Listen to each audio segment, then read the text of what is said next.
Good morning dear students. तो बेटे आज की क्लास शुरू कर रहे हैं। देखो कल के क्लास में हमने क्या पढ़ा था। हमने इनवेरिएंट क्वांटिटीज़ के बारे में पढ़ा था, velocity and acceleration.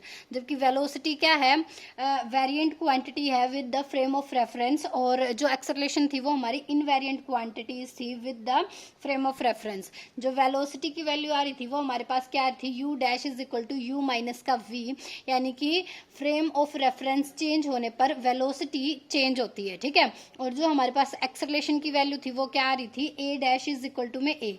It means acceleration for both frame of references are same. ठीक है।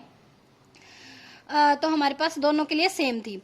तो अब हमारे पास क्या है, आज हमें जो पढ़ना है वो हमें पढ़ना है invariance of law of conservation of energy. मतलब कि फ्रेम ऑफ रेफरेंस चेंज होने पर एनर्जी उस पार्टिकल की चेंज नहीं होती है।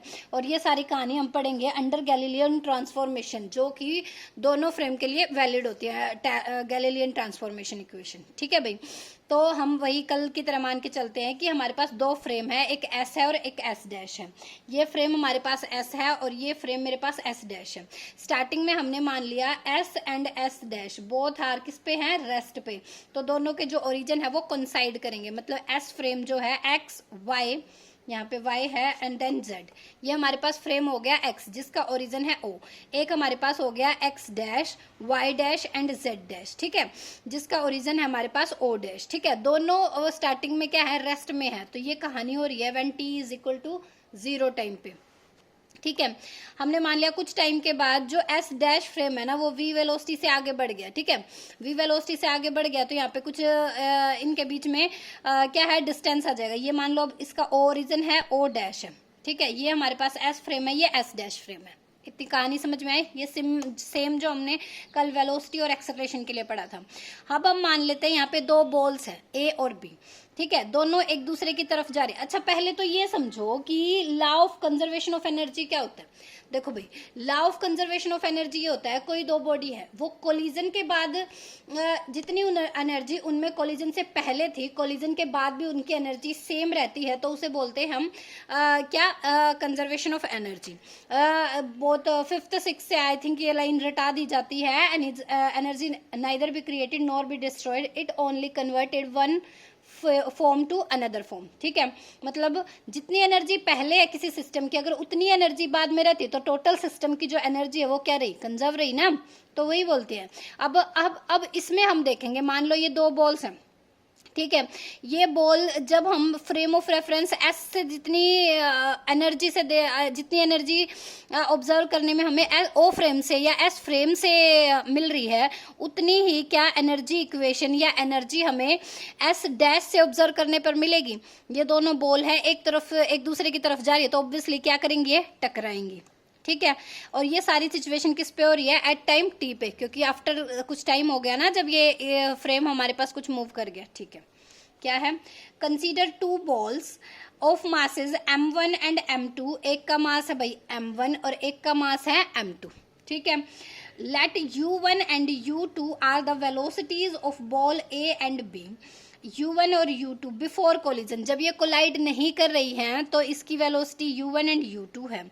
With respect to the observer o, frame o से ऑब्जर्व करने पर जो इनकी वेलोसिटी है before collision u1 and u2। ठीक है। Of the frame S, let v1 and v2 be the velocity of balls a and b after the collision with respect to observer o। अच्छा, इसी observer के according जब ये collide कर जाती हैं उसके बाद जो इनकी वेलोसिटी है वो है v1 और v2। ठीक है। ये हमारे पास आफ्टर कोलिजन और ये है मेरे पास बिफोर कोलिजन। इतनी बात क्लियर हुई। Therefore in the frame S according to the law of conservation, हम ये सारा फ्रेम, ये कहानी किस में मान के चल रहे हैं, law of conservation of energy में। ठीक है। Law of conservation of energy कितनी थी कि जितनी टोटल एनर्जी कोलिजन से पहले है, कोलिजन के बाद भी एनर्जी सेम रहेगी।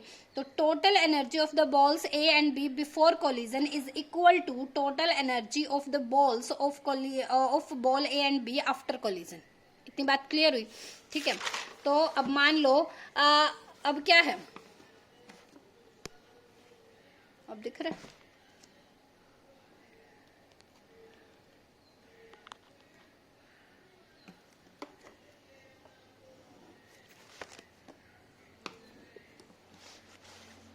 अब दिख रहा है, ठीक है।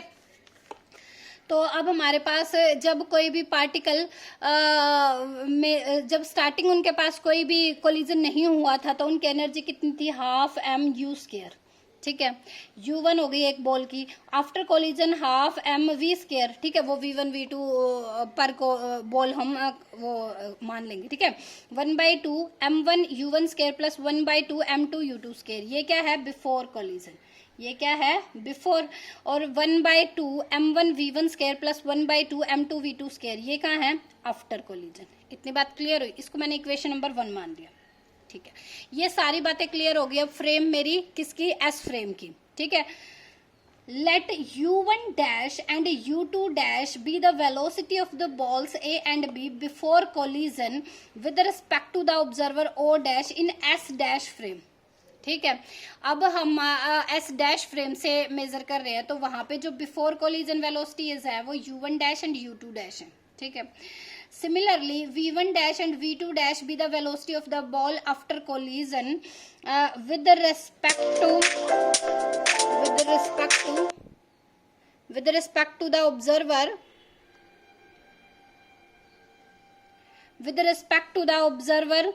o dash with respect to observer o dash of s dash frame, ठीक है भाई, इतनी बात क्लियर।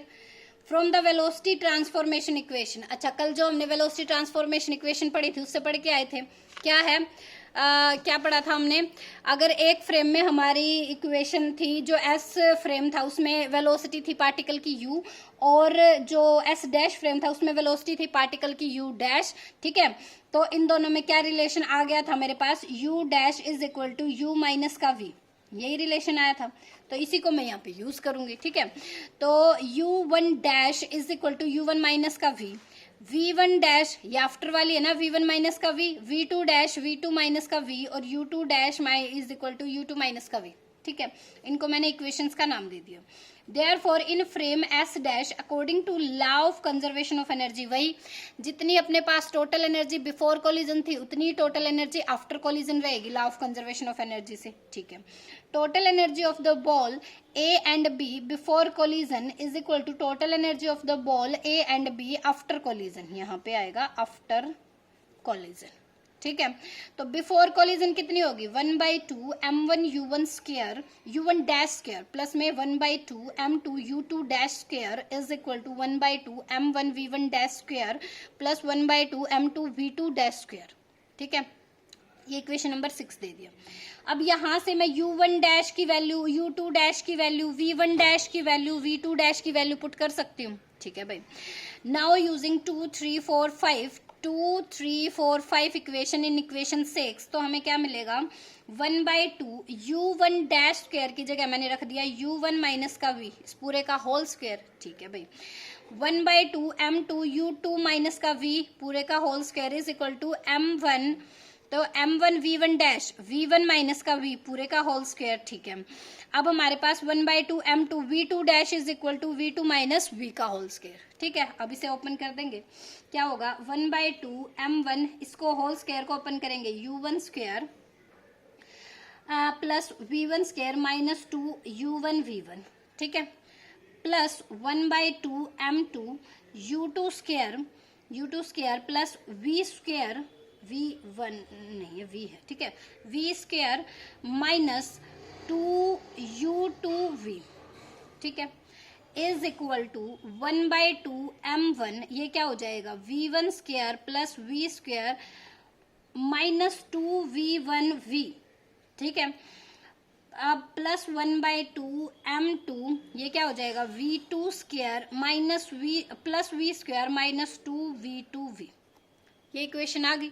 अब अंदर मल्टीप्लाई कर देंगे तो क्या हो जाएगा, ये बन जाएगी 1/2 m1 u1 स्क्वायर, ठीक है, 1/2 m1 u1 square plus 1/2 m1 v1 square minus 1/2 m1 2 u1 v plus 1/2 m2 u2 square plus 1/2 m2 v square, ठीक है, -1/2 m2 2u2 into v is equal to 1/2 m1 v1 square plus 1/2 m1 v square minus 1/2 m1 2v1 v plus 1/2 m2 v2 square plus 1/2 m2 v square minus 1/2 m2 2v1 v2।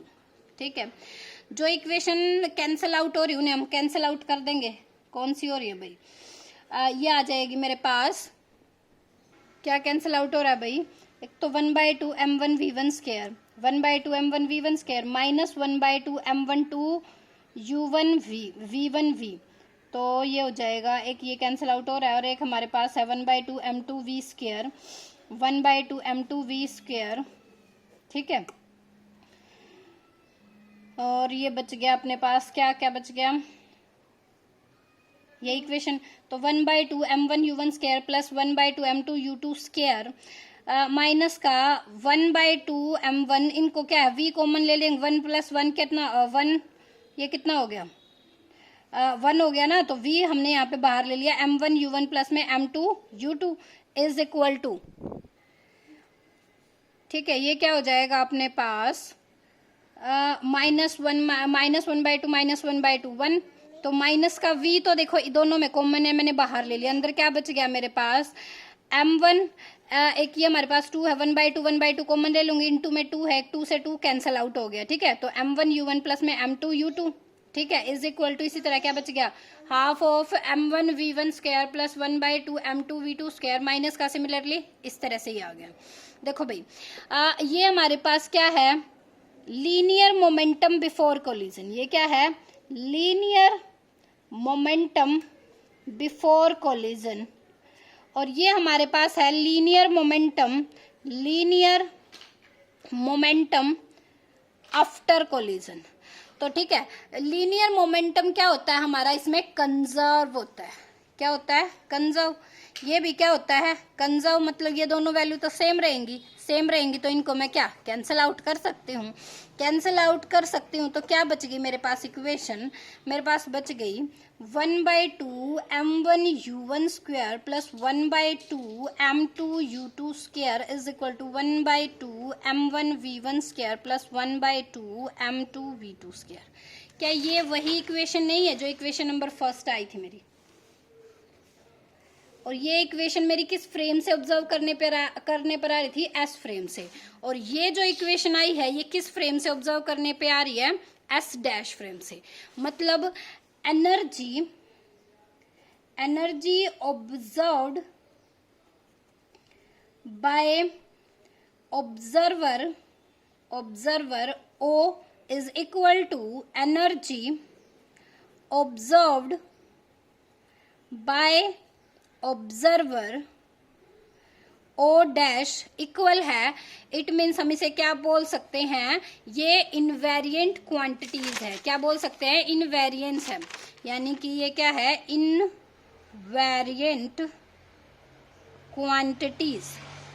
Quantity. Invariant quantities मतलब frame of reference change होने के साथ ये क्या नहीं होती है, change नहीं होती है। ठीक है भाई, एग्जाम पॉइंट ऑफ व्यू से थोड़ा इंपॉर्टेंट टॉपिक है, ठीक है, आपको ये ध्यान रखना है, एक बार समझ में नहीं आई तो 2 बार देख लेना, ये इधर से थोड़ा कॉन्सेप्चुअल तो नहीं है, थोड़ा मैं दिमाग लगाना पड़ेगा, थोड़ी कौन सी काटापिटी हो रही है, थोड़ा डॉक्टर बन जाना इसमें, ठीक है, और क्या कर सकते हैं, जो बचे उसको लिख देना, ठीक है, तो ये एक बार अपने हाथ से लिख के देख लोगे तो कोई मुश्किल नहीं, मुश्किल बिल्कुल नहीं है, ठीक है, इससे आसान तो कुछ हो नहीं सकता मेरे हिसाब से, बहुत ही आसान है, ठीक है, ध्यान तो थोड़ा रखना ही पड़ेगा। ठीक है भाई, तो पढ़ते रहिए, all the very best, thank you.